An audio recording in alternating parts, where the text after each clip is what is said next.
안녕하세요. 김광삼의 찐코TV 김광삼 변호사입니다. 이재명 후보에 대한 공직선거법 위반 허위사실 공표죄죠. 이게 5월 1일 날 이제 3시에 기일이 지정됐다. 선거기일이죠. 선거기일 지정됐다고 어제 여러분에게 이제 속보로 전해드렸고요. 그러면 어떤 결과가 나올 것인지 이런 부분에도 제가 어제 언급을 해드렸습니다. 일단 내일 선거 자체가 어떤 결과에 나오냐에 따라서 이번 대선의 어떤 판을 뒤집을 수 있는 그런 가능성이 있는지 없는지, 결과가 어떨지 이제 그 부분은 이미 설명을 좀 드렸기 때문에 그 부분은 생략하고요. 그러면 지금 선고 기일이 5월 1일 잡혔는데 5월 1일까지, 그러니까 사건이 대법원에 접수돼서 5월 1일까지 대법원의 내부에서는 어떠한 절차를 거치는지, 그리고 그걸 뭐 거수로서 결정하는 건지, 그리고 몇 명 이상이 어느 쪽이 찬성을 해야지 우제 취지의 어떤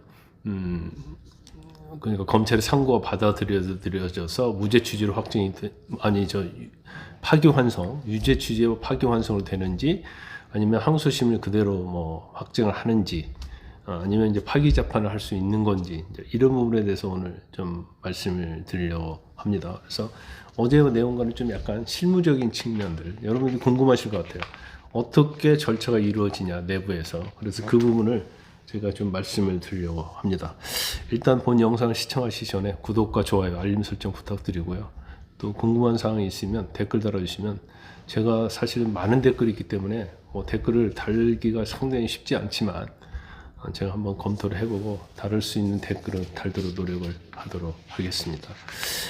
일단 이 이재명 후보에 대한 공직선거법 위반 사건 대법원 선고는 지난 4월 22일 날 전원 합의체 회부가 됐잖아요.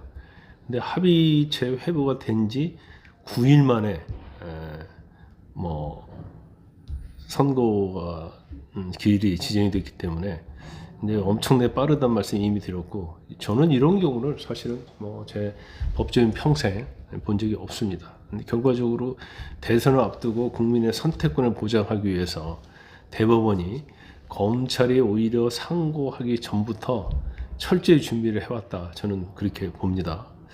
그런데 이 전원합의체는 12명이 회의를 한다고 그랬잖아요. 심리한다고 그랬잖아요. 대법관은 사실은 대법원장 포함해서 14명입니다. 그런데 거기에 이제 법원 행정처장이 있어요. 이 법원 행정처장은 대법원 재판에 관여하지 않습니다. 그러면 13명이 되겠죠? 그런데 그 중에 한 명은 중앙선거관리위원회 위원장을 겸직을 합니다. 근데 중앙선거관리위원회는 선거에 관여되잖아요. 근데 이재명 후보에 대한 재판은 선거에 관한 재판이기 때문에 노태학 대법관이면서 중앙선거관리위원장이 자기는 대법원 심리에 참여하지 않겠다 해서 그 부분은 제어가 된 거예요.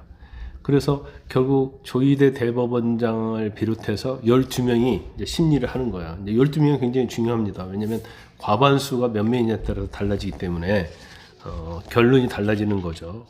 그리고 이 전원합의체 회의는요, 서울 서초구에 이제 대법원 청사가 있잖아요. 거기에 11층에 가면 합의실이 있어요. 합의실. 거기서 이루어지고, 이 합의실은 면적이 한 113제곱미터, 평수로 따지면 34평 정도 됩니다. 그러니까 전용 면적 34평 정도 되는 아파트를 생각해 보시면 될 것 같아요. 그래서 규모는 그렇게 되고, 이 합의실은 대법원장 집무실하고 연결이 돼 있어요. 그래서 조희대 대법관은 연결된 집무실을 통해서 곧바로 합의실로 이동을 하고, 다른 대법관들은 복도에 있는 그런 문을 주로 이용을 한다고 합니다. 그래서 일단 이 12명, 조희대 대법원장을 포함해서 12명이 이제 원탁에 둘러 앉아가지고 회의를 진행하는 거예요. 그런데 주심이 이제 박영재 대법관이잖아요. 박영재 대법관이 사건의 쟁점과 법률을 이제 설명을 해요. 그러면 대법관들이 의견을 이제 주고받는 그런 형식으로 이루어진다, 이렇게 볼 수 있고, 회의 자체는 철저히 비공개로 진행이 됩니다. 그래서 우리가 윤 전 대통령에 대한 탄핵 심판에서도 완전 비공개해서 알 수가 없었잖아요. 근데 그러다 보니까 시간이 길어지니까 탄핵 기각이다, 인용이다 말이 많았었죠. 그런데 역시 마찬가지죠. 대법원 전원 합의체도 내용이 외부로 새어나가지 않도록 하기 위해서 회의록도 없고요. 그다음에 이제 이걸 사실은 회의를 기록하는 그런 서기라고 그러잖아요. 서기도 없습니다. 그래서 또 회의를 한 전과 후에는 특수 장비로 합의실의 어떤 창문, 뭐 벽, 또 뭐 이런 데를 전부 다 이제 감청 여부, 도감청 여부를 조사를 하는 걸로 알려져 있습니다. 그래서 일단 뭐 대법관들은 이제 대법원에는 재판 연구관이 있어요. 이 재판 연구관들이 대법관을 도와주거든요. 그래서 이 재판 연구관들이 작성한 이제 사건 보고서를 들고 회의에 참여를 합니다. 그래서 이 사건에서는 형사 전담 재판 연구관이 10명 정도가 작성해서 검토하고 그런 걸로 알려져 있고, 보고서 자체는 상고 기각이랄지 파기환송 같은 결론이 심리 때는 명시되지 않고 가능한 모든 결론의 어떤 논리를 담은 그런 열린 어떤 형태의 결말 형태의 보고서가 준비되고, 같은 결론이라도 이제 어떤 결론 뭐 파기환송, 그러니까 유죄 취지의 파기환송, 아니면 무죄 취지로 검찰의 상고 기각, 이런 시나리오가 있을 거 아니에요. 근데 결론은 같다 하더라도 법리는 또 다를 수 있기 때문에 법리에 따라서 시나리오의 어떤 보고서가 이제 마련될 가능성이 크다 이렇게 보고요. 보고서를 작성한 재판 연구관들도 전원합의체 회의에는 출석하지 않습니다. 대법관들만 출석하는 거예요. 그래서 대법관들이 회의를 마친 뒤에 수석 재판 연구관, 재판 연구관 중에 수석이 있거든요. 그리고 그 중에서 이제 형사 전담 연구관이 있고 민사 전담 연구관들이 있는데, 이건 형사 사건이기 때문에 형사 전담 연구관 등 아주 극소수의 이제 필수 인력을 통해서 이 보고서의 법리나 표현을 다듬으라고 이제 지시를 하는 거예요. 뭐 직접 좀 하기도 하지만 지시를 하죠. 그런 다음에 이제 충분한 논의를 거친 다음에 대법관들이 이건 내가 생각하는 타당한 보고서다, 그런 판단한 보고서에 이제 거수로서 의견을, 거수 꼭 손드는 건 아니겠죠. 그냥 의견을 말하는 그런 방법으로 결과적으로 이제 결론을 도출하는 걸로 이제 알려져 있습니다. 그래서 일단 뭐 대법원이 대선 후보 등록일이 5월 12일과 11일이잖아요. 마지막 날이 11일이에요. 그래서 이전에 결론을 내리려고 신속히 절차를 진행했다, 그런 분석이 나오고 있고, 그리고 일반적으로 이제 이 전원합의체 사건은 통상적으로 마지막 대법관들이 합의를 해요. 심리 합의한 다음에 선고까지는 이제 한 달 정도 걸립니다. 왜냐면 판결을 써야 하잖아요. 이유도 설치해야 하잖아요.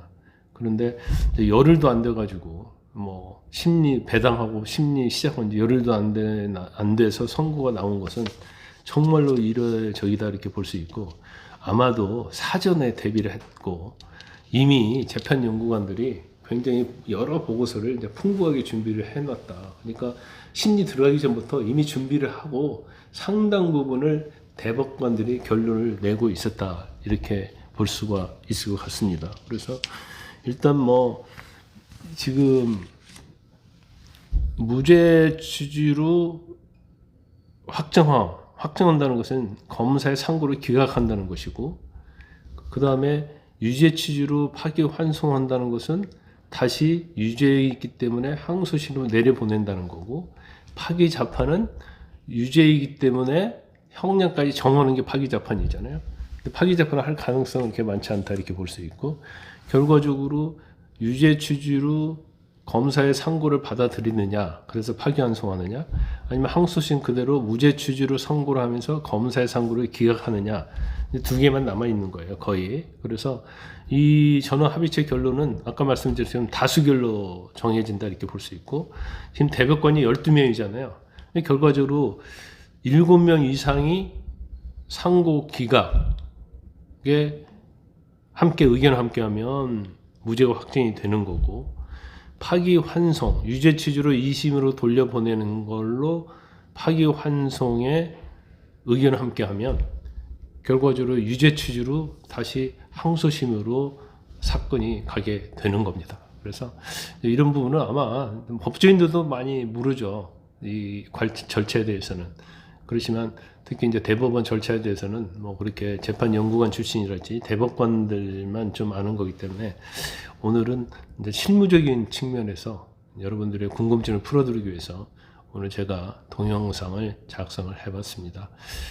일단 편안한 오후 되시고요. 내일 선고를 한번 보고 제가 속보로서 다시 결과를 올려드리도록 하겠습니다. 감사합니다.